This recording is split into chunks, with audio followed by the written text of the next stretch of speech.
حج عمرے پہ انسان جب بھی جائے مسائل کو سیکھ کر جائے، علماء کے ساتھ جائے، وہاں مسائل سیکھتا رہے۔ کتابیں ہیں حج عمرے کی، انسان ان کو حاصل کرے اور پڑھتا رہے، دیکھتا رہے، پوچھتا رہے، تو بہت زیادہ آسانیاں ہو جائیں گی۔ فقر اور فقہ ان سے بڑا ڈرتے ہیں۔ ڈرتے ہیں کہ نہیں ڈرتے؟ ڈرنا بھی چاہیے، کمزور لوگ ہیں ہم۔ فقر اور فاقہ ہم ڈرتے ہیں اس سے۔ اور حضور صلی اللہ علیہ وسلم نے ارشاد فرمایا کہ پے در پہ بار بار حج اور عمرہ کیا کرو، فقر بھی دور، فاقہ بھی دور، گناہ بھی معاف۔ بندہ سوچتا ہے میں اس راستے میں خرچ کروں گا میرا کیا بنے گا، لاکھوں روپے کا ایک عمرہ ہو گیا، 70 روپے کے قریب ریال ہو گیا، تو بڑا پریشان ہوتا ہے۔ اللہ نے تو پہلے تسلی دے دی، ڈرنا نہیں، پریشان مت ہونا، ایک دفعہ نہیں تم بار بار جاؤ، بار بار جاؤ، تمہارے فقر فاقے سب دور میں کروں گا، تم میرے راستے میں پیسہ تو خرچ کرو، خود سنت کے مطابق اچھے طریقے سے، دکھاوا ریاکاری کی نیت نہ ہو، تو بس پھر اللہ کی طرف سے آسانیاں ہی آسانیاں۔ حج اور عمرہ ہر قدم کے اوپر 700 نیکیاں، اور نیکی بھی حرم کی تو یہ 7 کروڑ بن جاتی ہیں۔ ہر حرم کی ایک نیکی 1 لاکھ کے برابر۔ حاجی کا ایک ترانہ ہوتا ہے، لبیک اللہم لبیک، لبیک لا شریک لک لبیک، ان الحمد والنعمت لک والملک لا شریک لک۔ اس کو صحیح الفاظ سے پڑھنا ضروری ہے۔ عجیب و غریب الفاظ سے لوگ چل رہے ہوتے ہیں، اس کو بھی صحیح نہیں پڑھتے۔ صحیح پڑھنا ضروری ہے تلبیہ کو۔ لیکن جب یہ حج عمرہ کرنے والا احرام پہننے کے بعد، نیت کرنے کے بعد جب پڑھتا ہے تو دائیں بائیں شجر حجر ہر طرف سے وہ پڑھنا شروع کرتی ہے، مخلوق پوری زمین کا آپ سمجھ لیجیے چکر لگ جاتا ہے۔ یہ اللہ تعالیٰ کو اتنا پسند ہے تو یہ خوب کثرت کے ساتھ پڑھنا چاہیے۔ حدیث کے اندر آتا ہے جس نے طواف بے فکر کے ساتھ، طریقے کے ساتھ کیا، اس کو ایک غلام آزاد کرنے کا ثواب ملتا ہے۔ یعنی کہ طواف بھی کر رہا ہے، موبائل پہ بھی لگا ہوا ہے، سیلفی بھی بن رہی ہے، اور جناب دنیا سے رابطے بھی ہیں، دنیا بھر کی عورتیں آئی ہوتی ہیں ان کو بھی دیکھ رہا ہے، کبھی ادھر دیکھ رہا ہے کبھی ادھر دیکھ رہا ہے۔ نہیں، فکر کے ساتھ صحیح طریقے سے طواف کرنا ایک غلام آزاد کرنے کا ثواب۔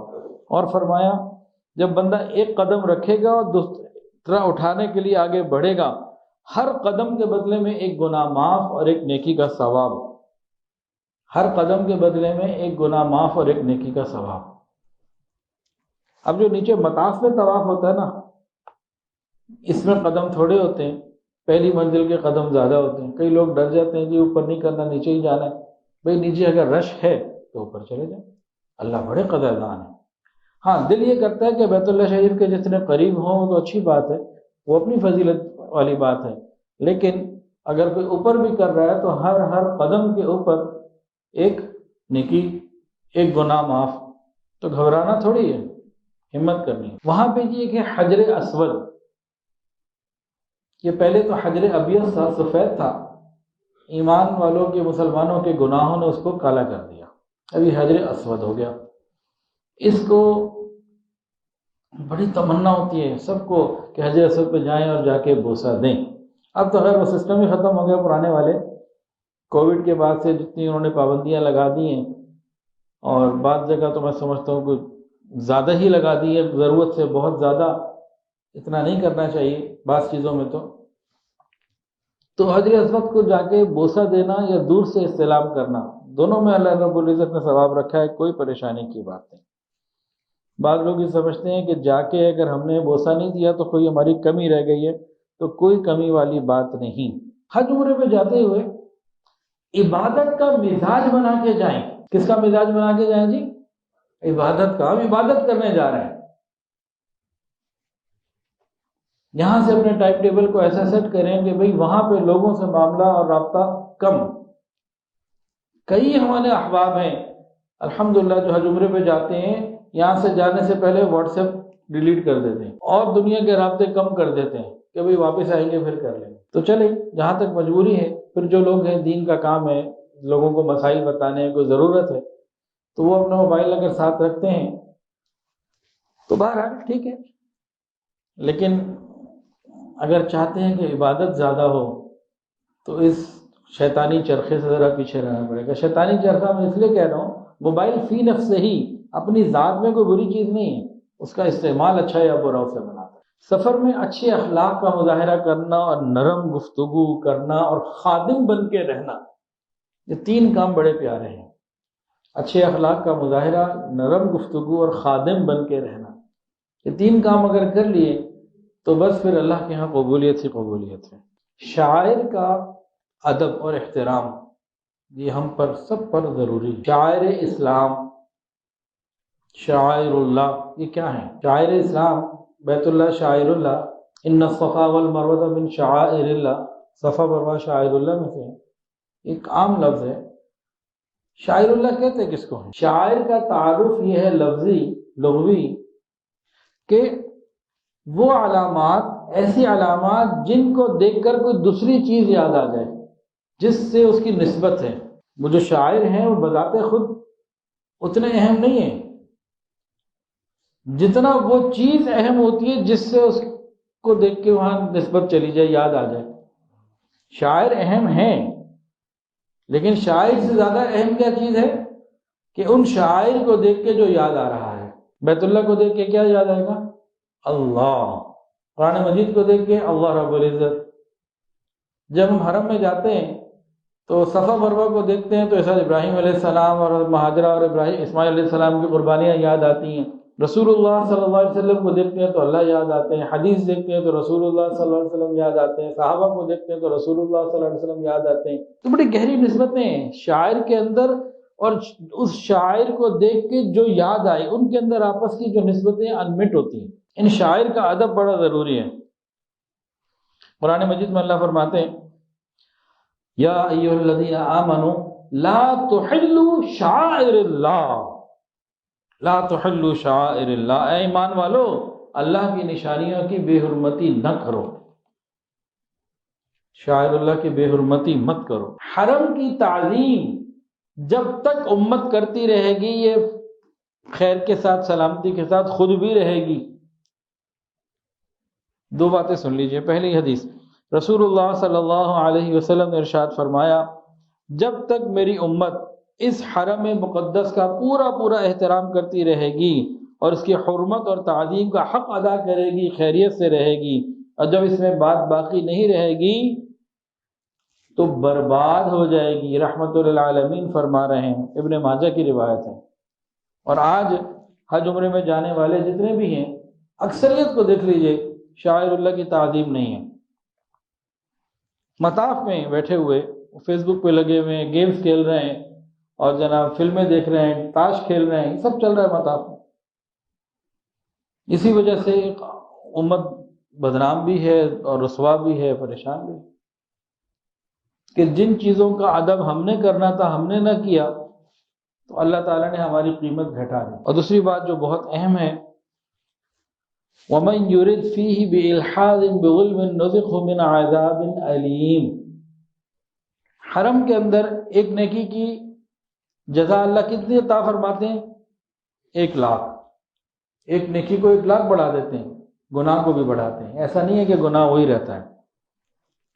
ابھی ہم لاہور میں ہیں نا، میں بھی خدا نخواستہ کسی گناہ کا ارادہ کر لوں تو اس ارادے پہ مجھے گناہ نہیں ملے گا۔ ہاں وہ گناہ کر لوں پر مل جائے گا، توبہ کروں گا تو معاف ہوگا، ورنہ نہیں۔ حرم کے اندر وہ اتنی محترم جگہ ہے، معزز جگہ ہے، وہاں گناہ کا ارادہ کرنا بھی گناہ ہے، اللہ کے دربار میں آیا ہوا، اور گناہ کرنا تو بہت بڑا گناہ ہے۔ اجتماعی طور پر جب حرم کی تعظیم ہم نے پوری نہیں کی، اجتماعی طور پر رسوا ہوئے، انفرادی طور پر تعظیم نہیں کریں گے، انفرادی طور پر نیچے آئیں گے، لیکن اگر اجتماعی طور پر باقی دنیا، باقی مسلمان خیال نہیں کر رہے، ہم لوگ خیال کرنے والے بنے، ہر آدمی سوچے میں اس کا پورا خیال رکھوں، تو اللہ اس کی عزت بڑھا دے گا۔ کیونکہ جب تک حرم کی عزت ہم لوگ کریں گے، تعظیم کریں گے، ہماری عزت رہے گی۔ ملا علی قاری رحمۃ اللہ علیہ فرماتے ہیں، ملا علی قاری رحمۃ اللہ علیہ کے انتقال کو بھی کئی 100 سال گزر چکے ہیں، وہ فرماتی ہے اگر امام اعظم امام ابو حنیفہ رحمۃ اللہ علیہ ہمارے زمانے کے لوگوں کا حال دیکھ لیتے کہ حرم میں جا کر کتنا یہ تعظیم حرم سے دور ہیں، تو ان کا حرم میں رہائش اختیار کرنا حرام قرار دے دیتے، فتویٰ دے دیتے کہ جائز ہی نہیں ہے۔ اور آج سے کئی سو سال پہلے جب موبائل نہیں تھا اس وقت کی یہ بات ہے، تو آج میرے اور آپ کی کیا بات رہ گئی؟ تو بہت احترام کی ضرورت ہے، اس میں جتنا ہم ادب کر سکیں اتنا اچھا ہے۔ حرم کے اندر بہت ساری آج ہم لاپرواہیاں کرتے ہیں، نگاہوں کی حفاظت نہیں کرتے، غیر محرموں کو دیکھتے ہیں بہت زیادہ، اور اب تو وہاں بھی بے دینی اور بے حیائی بڑھتی چلی جا رہی ہے۔ ہوٹلوں کے اندر بھی انہوں نے عورتیں بٹھا دی ریسیپشن کے اوپر، پہلے نہیں تھی، چند سال پہلے۔ آپ جائیں منی ایکسچینجر کے پاس، وہاں عورتیں بیٹھی ہوئی ہیں، ان سے ڈیلنگ ہوگی۔ پہلے وہاں ان چیزوں کا خیال تھا، وہ بھی سب ختم ہوتا جا رہا ہے وہاں کو۔ ایک تو بے پردگی بہت زیادہ ہے، دوسرا کھانے پینے کے اندر ضیاع بہت زیادہ ہے، بہت زیادہ ہے۔ خاص طور سے حج کے موقع پہ حاجی جو بہت بڑے گناہ کثرت سے کرتے ہیں، کھانے کو بہت زیادہ ضائع کرتے ہیں۔ پیکج میں کھانا ملا ہوتا ہے عام طور سے حج کے دنوں میں، اور وہ بے حساب ضائع کرتے ہیں۔ یہ گناہ کبیرہ ہے، ہمیں حج مبرور سے محروم کر دینے والی بات ہے یہ۔ تیسرا کیا ہوتا ہے وہاں پہ ہماری مجالس میں ادھر ادھر کی جب باتیں ہوتی ہیں تو ہم حرم میں بیٹھ کے غیبتیں روز کر رہے ہوتے ہیں۔ تو آپس کی مجلسیں دوستیاں حرم میں نہ کریں، بس اللہ سے تعلق۔ یہ جو ہمارا دن کا سفر ہے 15 دن، آپس کی دوستیاں واپسی پہ لے لیں گے، بات ہے وہاں نہ کریں۔ گناہوں کی نہ ختم ہونے والا سلسلہ شروع ہو جاتا ہے، پھر اس میں بحث مباحثہ، شکوے شکایات، سیاست اور حالات حاضرہ پہ گفتگو، یہ سارے کی ساری چیزیں یہ ہمیں رجوع اللہ سے پیچھے کر رہی ہوتی۔ ضروری درجے کی معلومات اور ضروری درجے کی چیزیں اپنی جگہ، لیکن وہ حرم میں طواف کر رہا ہوتا ہے، اسے پتا ہوتا ہے کہ کرکٹ میں میچ میں کتنے اسکور کر لیے اور ابھی کتنے باقی ہیں۔ تو ایسے طواف کی تو پھر اللہ کو کوئی ضرورت نہیں۔ حرم کے اندر جب بندہ جاتا ہے 15-20 دن کا سفر ہوتا ہے، حج عمرے کا، آج کا چلو 40 دن کا بھی ہوتا ہے، ہمارے پاس اچھا خاصا وقت ہوتا ہے۔ خدا نہ خاصا اگر کسی کی قضا نمازیں باقی ہیں تو وہاں اس کا اہتمام کر لے کہ بھی نمازیں جو قضا پچھلی ہیں وہ دور ہو جائیں، وہ کم ہو جائیں۔ کسی کے روزے باقی ہیں تو اس کی کوشش کر لیں کہ بھی میرا پچھلا جو بیلنس ہے وہ کم ہو جائے۔ نئے اعمال میں کوشش کریں قرآن مجید کی تلاوت جتنی زیادہ ہو سکے۔ امام شافعی رحمۃ اللہ علیہ فرماتے ہیں کہ جب میں حج کے لیے گیا تو مجھے 16 دن لگے، اور 16 دن میں 16 قرآن پاک مکمل کر لیا۔ اور ہمارا تو 16 دن میں ایک قرآن پاک مکمل ہو جائے تو بڑی بات ہے۔ تو کوشش یہ ہونی چاہیے ایک قرآن مجید مدینہ طیبہ کے قیام میں مکمل ہو جائے اور ایک حرم مکہ کے قیام میں مکمل ہو جائے۔ کوشش کرے بندہ، نیت تو کرے، ارادہ تو کرے، کروانے والا اللہ، ہم کوشش کریں۔ تنقید سے بچے، ہر قسم کی تنقید سے بچیں۔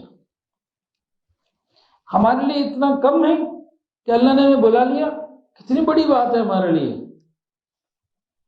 ہمارے گناہوں کے باوجود اللہ ہمیں اپنے گھر حاضری کا موقع دے رہے ہیں، روضہ رسول اللہ صلی اللہ علیہ وسلم پر حاضری کا موقع دے رہے ہیں، کیا یہ تھوڑی نعمت ہے؟ ہم آ جا کے چیزوں پر اعتراض کرنا، لوگوں کے اوپر اعتراض کرنا، ان کے طریقہ کار کے اوپر اعتراض کرنا۔ دیکھیں اگر ہمارے طریقہ کار پر اعتراض کرنے سے کچھ فائدہ ہو رہا ہے گراؤنڈ ریئلٹیز کو دیکھتے ہوئے، تو پھر تو چلے کو بات سمجھ میں آتی ہے، ہاں جی ان کی بڑی سنی جائے گی، یہ سب بتائیں گے تو اس ترتیب پر وہ آ جائیں گے، پھر تو ٹھیک ہے کریں ڈسکس۔ خالی اپنا ہی وقت کھوٹا کرنا، اپنا ہی وقت ضائع کرنا، جس میں ہم زیادہ نیکیاں کما سکتے ہیں اعتراض کرنے پہ لگ جائیں، تو نقصان اپنا۔ میں تو ایک عام آدمی کی بات کر رہا ہوں نا، ہماری کہنے سے انہوں نے تھوڑی کوئی تبدیلیاں کرنی ہے۔ اور بازاروں کے اندر ادھر ادھر گھومنا پھرنا، کون سی چیز کہاں سے کتنے کی مل رہی ہے، ان چیزوں سے بھی بچیں۔ ویڈیو کے نیچے سبسکرائب کے بٹن پہ کلک کریں، بیل کے آئیکن پہ کلک کیجئے تاکہ ہر نئی ویڈیو کی نوٹیفیکیشن آپ کو مل جائے۔